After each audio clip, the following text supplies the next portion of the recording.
Bonjour, dans cette vidéo, on va voir comment créer une base de données dans le fond dans SQL Developer. J'utilise le terme base de données dans Oracle, ce n'est pas nécessairement le bon terme, mais je pense que ça va être plus simple pour tout le monde si on le fait de cette façon-là. Euh, Premièrement, je veux une connexion ici avec les tables, un petit peu comme ce qu'on avait en MySQL.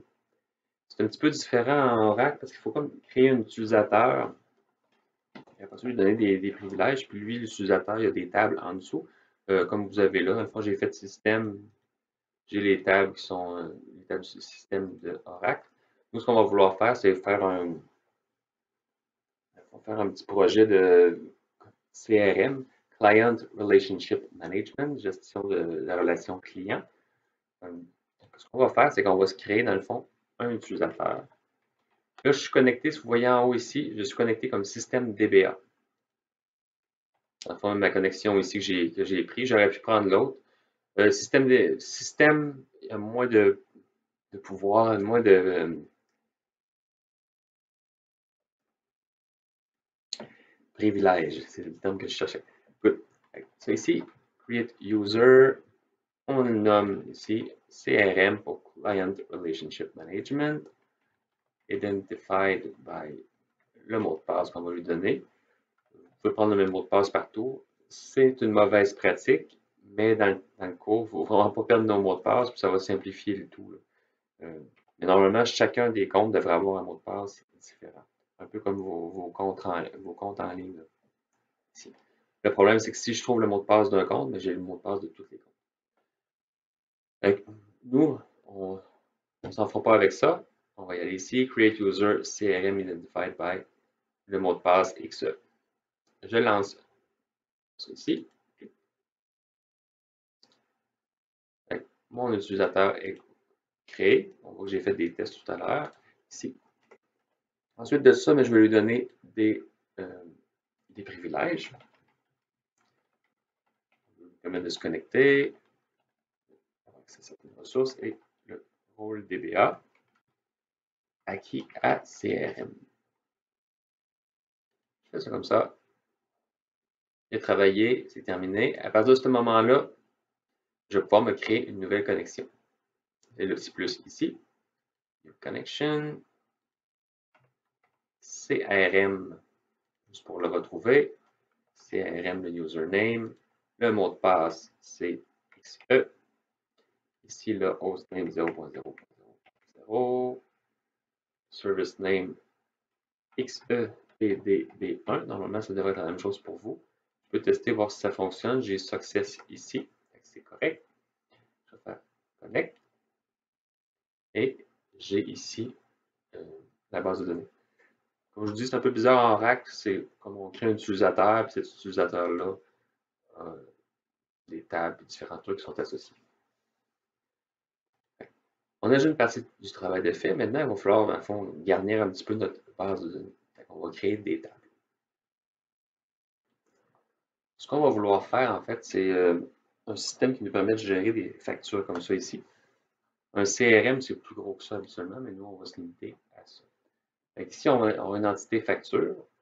Une table qui va être facture. Je regarde ici une facture, qu'est-ce qu'il y a dedans, mais il y a de l'information sur un client, ce qui est en vert. C'est Martin Hardy qui a fait ça, je trouve que c'était bien fait. J'ai réutilisé son matériel, vous comprenez que c'est pas moi le professeur officiel du cours. Je trouve que c'était bien fait, parce que je réutilise ce qu'il a fait. Ici, ce qui est en vert, c'est le client. Ce qui est en orange, c'est tout le détail un petit peu de la facture. Et chacune des lignes, dans le fond, ici, c'est des produits. En fait, dans ce cas-ci, c'est des produits et ou des services offerts qui ont un taux. Les informations en noir sont seulement là. Le reste, la date, c'est la date de la facturation. Description, quantité et le sous-total, mais ça n'a pas rapport avec le produit qui est offert. Ça a rapport avec la facture qu'on est en train de faire en ce moment.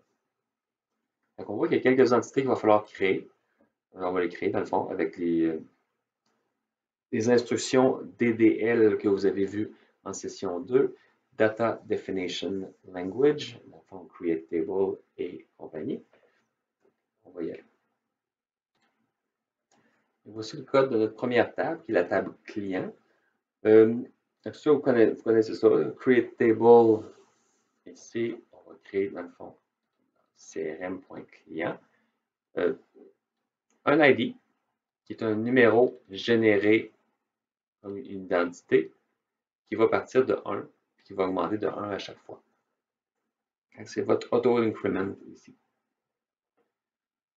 Ensuite de ça, le nom d'entreprise, mais 50 ne doit pas être nul. Est actif, c'est un petit peu comme un booléen, juste avoir deux valeurs. Nom de la personne ressource, différentes choses, c'est tout des varchars. Notez ici que c'est varchar 2 en Oracle. Je ne sais pas pourquoi, mais ils ont réservé le varchar normal pour autre chose. Mettez varchar 2 ici. Si jamais vous vous trompez à l'examen, c'est pas grave. Là. Si vous mettez varchar à la place, mais il y a une petite différence en fait là, au niveau du traitement du nul et des chaînes vides. Avec varchar 2, un nombre, ici. La façon ici, c'est qu'on spécifie dans le fond, je veux un chiffre qui a 8 de long, puis qui a 6 chiffres après la virgule. Si vous essayez de rentrer un chiffre qui a plus, par exemple, que 7 chiffres après la virgule, mais il va l'arrondir. On aurait pu pas le spécifier aussi, juste marquer le number, puis ça aurait fonctionné, mais ça aurait pris des nombres plus grands, ça aurait pris la capacité maximum. Ça ici, une fois que c'est fait, on va lancer le tour. C'est CTRL-Entrée, c'est que je vais faire ça à la place. Table crm.clients created, ça c'est bon. On va faire juste un select, voir si ça fonctionne vraiment bien. C'est étoile from crm.clients. Ça ne nous retourne rien, là, mais effectivement. Là, j'ai mes colonnes, mes attributs, là, en fait, ou mes champs, dépendant de le vocabulaire que vous utilisez. Mais j'ai aucune valeur dans le fond dans ma table. J'ai aucun type. Je reviens avec la commande ici de création de table. Vous avez peut-être remarqué aussi que je n'ai pas défini de clé primaire encore. Ça va en prendre une. Des façons de faire, c'est en faisant un Enter Table ici. Enter Table Clients. Dans le cas, ça va être crm.client.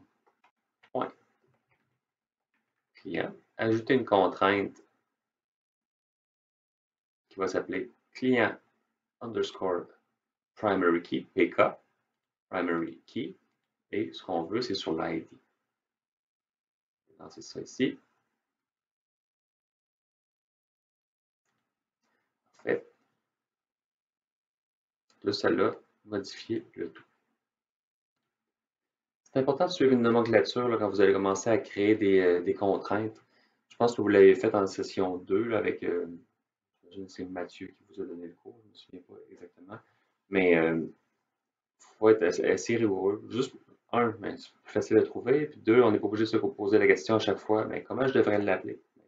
C'est toujours la table, underscore, PK pour des primary keys. Puis ça va être FK, par exemple, pour une foreign key, une clé étrangère.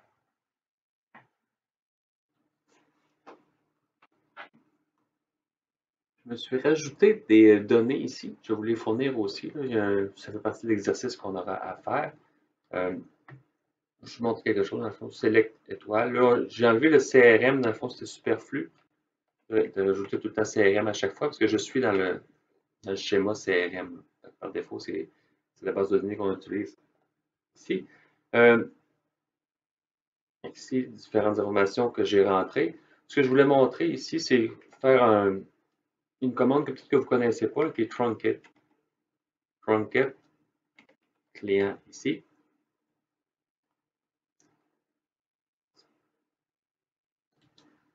Ce serait bien que je mette table ici. Ce que ça va faire, c'est que ça va éliminer toutes les données. Là, vous pourriez vous dire, mais c'est quoi la différence entre ça et delete?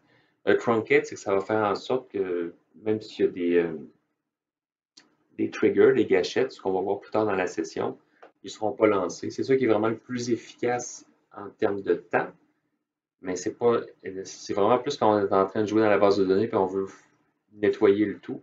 Je ne ferai pas ça en production, par exemple, à moins de savoir qu'est-ce que je fais. Je vais le lancer. Table Clients Truncated. La table a été tronquée dans le fond. Toutes les données qui étaient là, c'est comme pouf, ils disparaissent. Je vais refaire un select étoile client. Voyons. Ici. Et là, j'ai plus mes données. Ça ici, c'est que c'est juste pour vous dire, dans certains cas, on veut que ça se produise vite l'effacement des données. Sinon, vous pouvez faire un delete aussi. Ça fonctionne. Un drop, c'est pas la même chose du tout parce que drop, vous allez perdre la structure de la table. Quand si j'avais fait drop table, ma table, puis après ça, j'avais voulu faire select étoile ma table, mais ça m'aurait dit, mais la table n'existe pas parce que tu as fait un drop dessus. Trunket, ici. Ce qu'on va faire, c'est que je vais vous montrer un petit peu l'insertion de données. C'est vraiment un rappel de ce que vous avez vu à la session dernière. Pour qu'on parte sur des bonnes bases. On va ici, Insert Into. Ça, c'est standard. Client. Aujourd'hui, le CRM n'est pas obligatoire. Ici, il était copié dans le script. Les champs que je veux insérer. Ici, c'est la liste au complet, sauf l'ID, parce que l'ID va être généré automatiquement. Et je spécifie les valeurs que j'ai values. Ça, c'est pas du nouveau pour vous. Ici, j'ai latitude, longitude. Au contraire, je ne me souviens pas ce qu'on avait dit. Ici, latitude, longitude. C'est des données. Non, j'ai lance. C'est quand vous cliquez sur le soit CTRL Enter ou le petit bouton Play, ça va lancer la ligne ici. Sinon, vous voulez lancer le script au complet, mais on va faire F5. Ou cliquer sur ce bouton-là. F5. Ça travaille. C'est terminé. Je vérifie que c'est bien ce que je veux.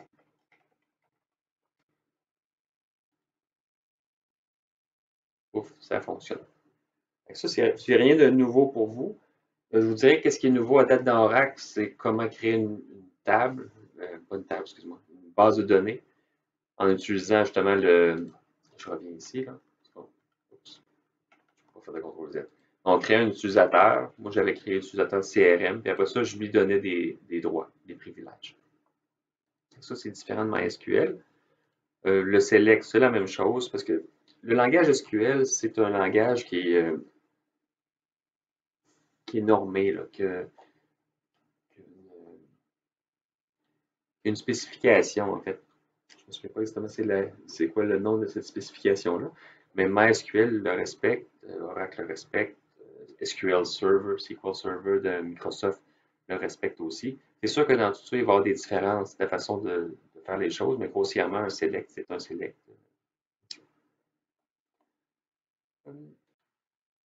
On va se créer une deuxième table pour pouvoir les lier ensemble. Facture, ID, mais qui est un type nombre, généré fois l'identité, ça commence à 1 et ça augmente de 1 à chaque fois qu'il y a une insertion. Dans le cas de facture, j'ai lu le livre du travailleur autonome, je ne sais pas si vous l'avez déjà regardé, il y a plusieurs versions, ils sont rendus à la version 3 ou 4. Puis ils disent, mais ça fait un peu bizarre d'avoir une facture numéro 1 là, quand on commence à se lancer comme en affaires. Des fois, vous pourriez faire ça ici. Votre premier client aura la facture 1000. Mais c'est un détail. L'identifiant du client, ça va être, on va faire le lien, ça va être notre clé étrangère. La date de la facturation, l'objet, c'est quoi le but de la facture? Est-ce qu'elle est envoyée ou pas? Est-ce qu'elle est payée ou pas? Des notes. Ça, c'est spécifique au cas ici pour avoir d'autres champs et pour avoir des champs qui ne nous intéressent pas. Peut-être que note, ça ne nous intéresse pas. Je lance tout. Ma table a été créée. Ça fonctionne ici. Là, encore là, on va se créer des données. C'est la même nomenclature, c'est que je ne la spécifie pas. Insert, j'exécute tout ça.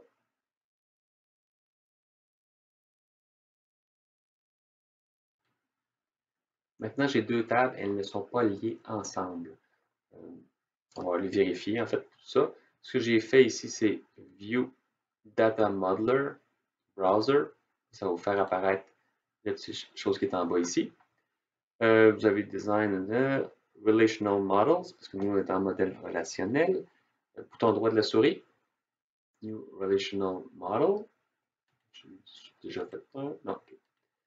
Et ça ici. Et vous glissez les tables qui vous intéressent directement ici. Je ne sais pas pourquoi ça fait ça. C'est comme si j'avais double-cliqué. Ça, et facture. Voyons. Je dirais que c'est double-clic. Oh, mais ils ne sont pas liés. Là, il va falloir qu'on les lie ensemble. On voit quand même ici que ma primary key est là. Je vais créer le lien entre les deux. Je me rends compte aussi que je n'avais pas fait ma clé primaire sur mes factures. On voit que j'utilise encore la même nomenclature. Ici, facture PK. Si dans votre entreprise, mais ce n'est pas la nomenclature que j'utilise, mais utilisez la nomenclature de votre entreprise. Dans le fond, là, que ce soit cohérent dans l'ensemble du système. Je m'en vais ici, je lance ça. Ça a été changé. Je vais aller voir ici, bouton droit Show. Je vais me créer. Je ne sais pas si se met à jour automatiquement.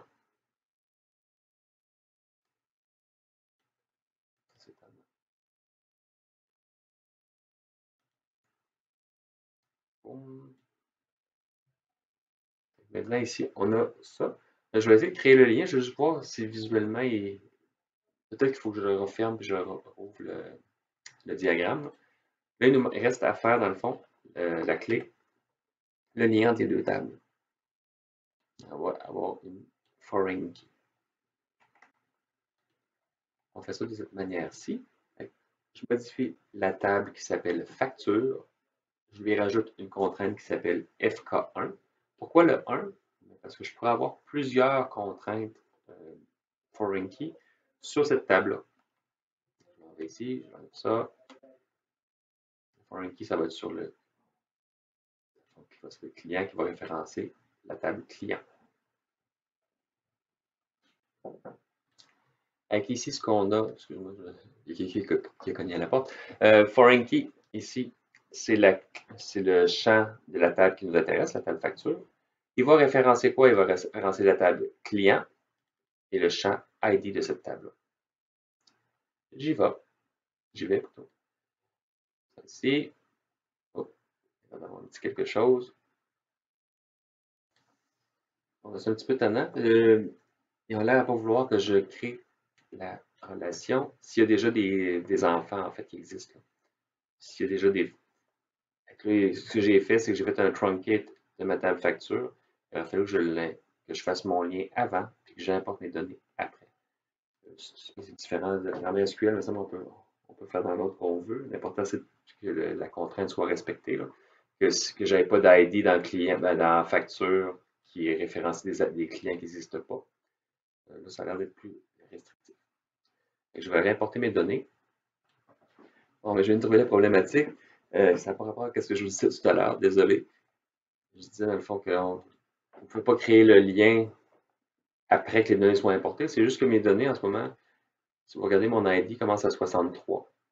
Parce que j'ai fait un truncate, puis après ça, j'ai réimporté mes données par la suite. Dans votre cas, ça ne fera pas ça. Vous allez commencer à l'ID 1. Mais si je regarde ici ce que j'essaie de rentrer dans mon. J'essaie de faire un insert, mais j'ai l'ID 28. Ça ne fonctionne pas. Je vais juste le changer ici pour qu'on ait une donnée, 63. Ici, ça a fonctionné, ça l'a rentré. Je n'avais pas regardé mes données, on voit que c'est vraiment 63 que ça commence l'ID. Ça, c'est parce que j'ai 62 clients, puis je les ai rentrés une fois déjà, puis après ça, j'ai fait un truncate pour faire une démo. Ça ici. Quand vous cliquez sur les tables, qu'on soit client ou facture, vous avez différents onglets. Là. Vous pouvez aller voir vos données. Les informations sont là. J'ai effectivement client 63, c'est correct. Différentes choses que je peux aller voir, là. On ne regardera pas tout, mais par exemple, triggers, on va voir ça plus tard dans la session. J'ai rechargé mon diagramme. On voit maintenant ici que j'ai mes clients. Un client est associé à un certain nombre de factures. C'est ça le petit pied de corbeau qu'on voit ici. Et une facture est nécessairement associée à un client. Et un seul. On a une partie de fait. Vous allez avoir dans l'exercice, dans le fond, à créer les tables et à créer le système vous-même et à importer les données. C'est intéressant de voir dans le diagramme aussi qu'on peut double-cliquer sur la relation ici, les deux tables, puis la spécifier. Qu'est-ce qui se passe là? Quand j'efface, bon, ok, on va faire un cascade. Ok, ainsi de suite. Vous pouvez modifier avec l'interface graphique aussi. Un rappel en cascade, mais quand j'efface un parent, mais ça efface les enfants. Je ferme ça ici. On peut peut-être faire un select. Select pour savoir combien il y a de clients. On le sait, là, mais on va juste on va aller chercher avec la commande.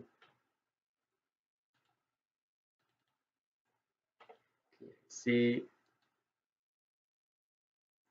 61. Ceci. On peut faire, ben, en fait, plein de choses. Là. Je vais aller voir c'est quoi les champs que j'ai sur client.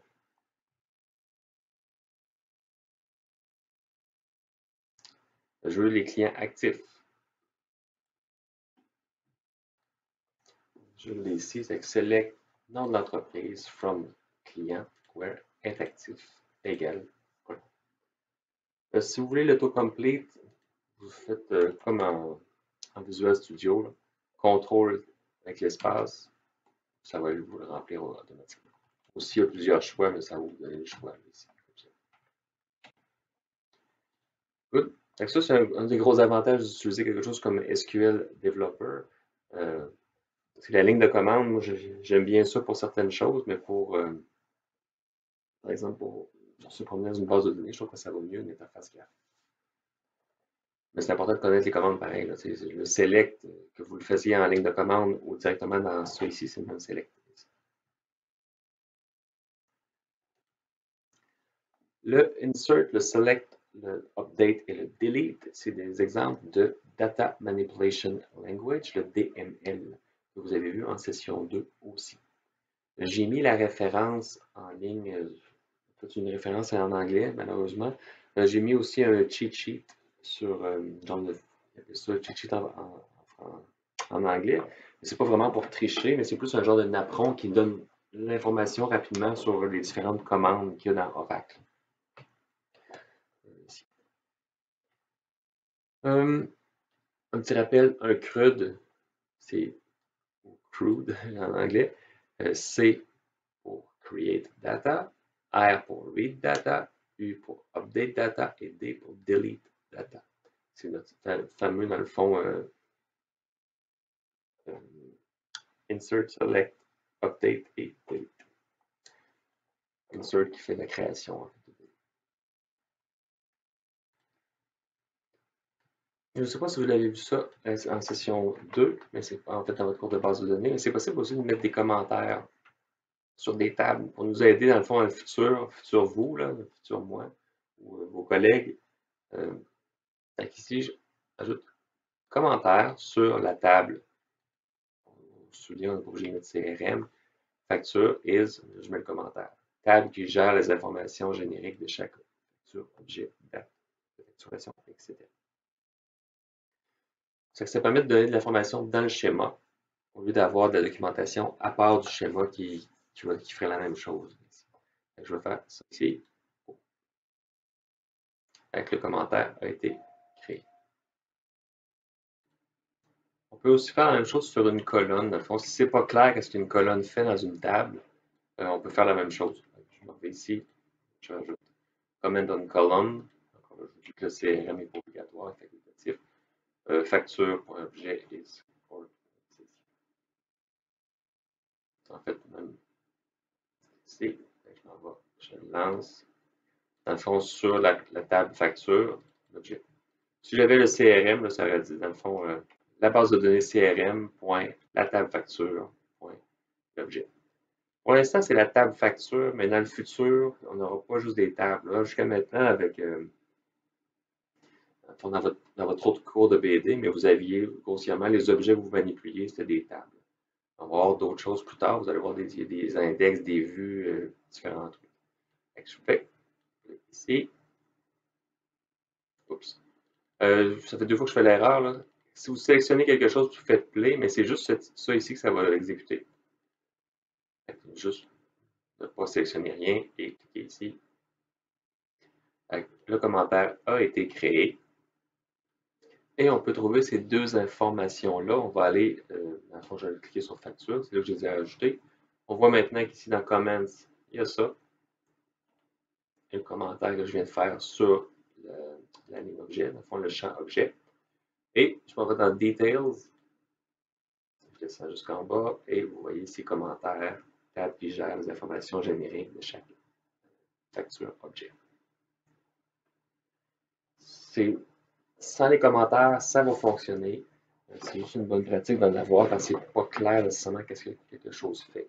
Facture, on s'entend que c'est clair. Une facture, c'est une facture, mais dans certains cas, ben, ça devient un petit peu plus complexe, là, nos entités. Ça va être tout pour aujourd'hui. Ça vous fait déjà pas mal de choses. Vous allez avoir des exercices à faire que je vais vous envoyer dans quelques instants. C'est à faire pour le prochain cours. Prochain cours, on va être en chair et en os ensemble et on va pouvoir regarder tout ça.